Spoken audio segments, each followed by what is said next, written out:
Hello students, welcome to Shiny Max 10ஆம் வகுப்பு பயிற்சி 4.1ல் 4வது கொஸ்டின் பார்க்கலாம். QR-ஐ அடிப்பக்கமாக கொண்ட இரு முக்கோணங்கள். இப்போ QR இதுதான் அடிப்பக்கம். ஃபர்ஸ்ட் அடிப்பக்கத்தை வரைஞ்சிக்கலாம். இப்போ இதுக்கு நேம் கொடுக்கலாம். இது Q, இது R. இந்த பக்கத்தை அடிப்பக்கமாக கொண்டு ரெண்டு முக்கோணம் நம்ம வரைஞ்சிக்க போறோம். ஃபர்ஸ்ட் முக்கோணம் வரைஞ்சிக்கலாம். இங்க வரைஞ்சிக்கிறேன். முதல் முக்கோணம் வரைஞ்சாச்சு. இனி ரெண்டாவது முக்கோணம் வரைஞ்சிக்கலாமா?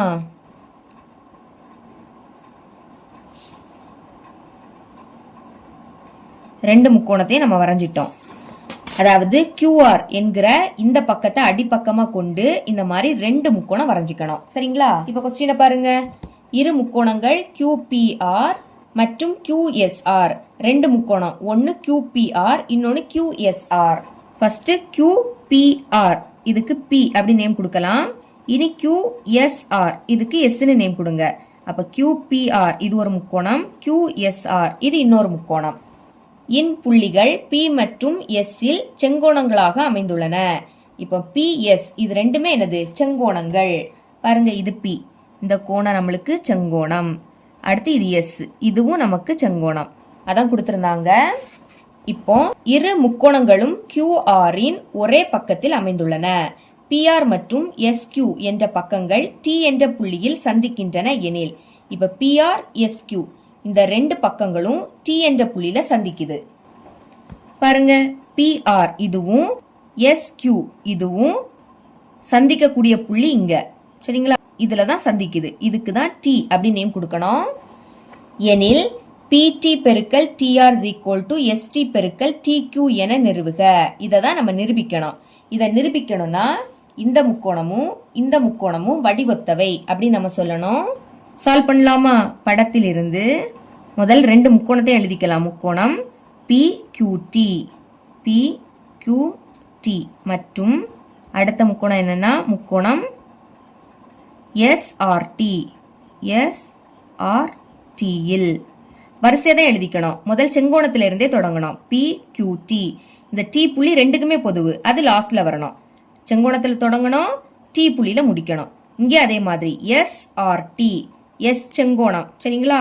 R Tல முடிக்கணும். மாத்தி எழுதினீங்கன்னா ஆன்சர் வராது. இப்ப இது வடிவொத்தவை அப்படின்னு நான் சொல்லணும்னா ரெண்டு கோணங்கள் சமமா வரணும். பாருங்க, இந்த முக்கோணத்துல P கோணம் செங்கோணம், இந்த முக்கோணத்துல S கோணம் செங்கோணம். அப்ப இது ரெண்டுமே என்னது? சமம். எழுதிக்கலாம். கோணம் P சமம், அடுத்து கோணம் S ரெண்டுமே என்னது? செங்கோணம். செங்கோணம்னா 90 டிகிரி இப்படியும் எழுதிக்கலாம். ஒரு கோணம் சமம் ஆயிடுச்சு.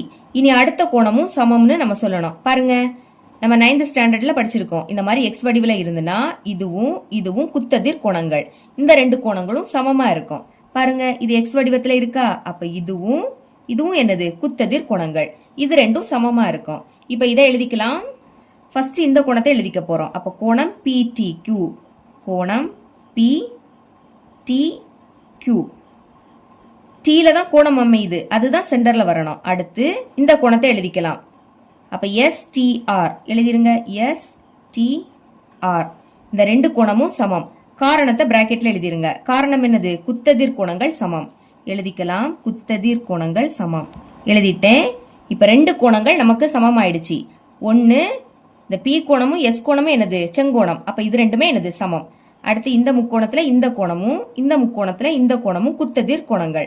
அப்ப இது ரெண்டும் என்னது? சமம். ரெண்டு முக்கோணத்திலையும் ரெண்டு கோணங்கள் சமமா இருக்கு. அப்ப இது வடிவொத்தவை. எழுதிடலாமா? therefore முக்கோணம் PQT வடிவொத்தவைனா இப்படி எழுதிக்கணும். அடுத்து முக்கோணம் SRT இது வடிவொத்தவையா இருக்கிறதுனால ஒத்த பக்கங்களோட விகிதம் சமமா இருக்கும். அடுத்து அதை எழுதிக்கலாம். முதல்ல இதை ரெண்டே எழுதிக்கணும். PQ பைக்கு கீழே இங்க உள்ள ஃபர்ஸ்ட் ரெண்டும் SR சமம்.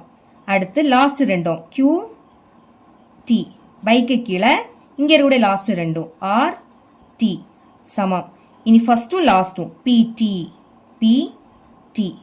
இங்கே ஃபர்ஸ்டும் லாஸ்டும் ST.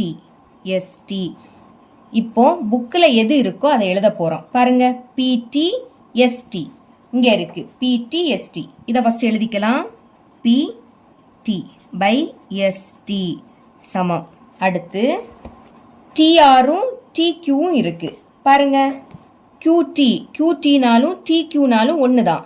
புக்கில் நம்மளுக்கு TQ அப்படி தான் கொடுத்துருக்காங்க, அதையே நம்ம எழுதிக்கலாம் பை. அடுத்து RTனாலும் TRனாலும் ஒன்று தான். புக்கில் TR அப்படி தான் கொடுத்துருக்காங்க, அதனால் அதை எழுதிக்கலாம். இப்போ இதை மேலே கொண்டு போயிடலாமா? ஃபஸ்ட்டு இந்த PT எழுதிருங்க.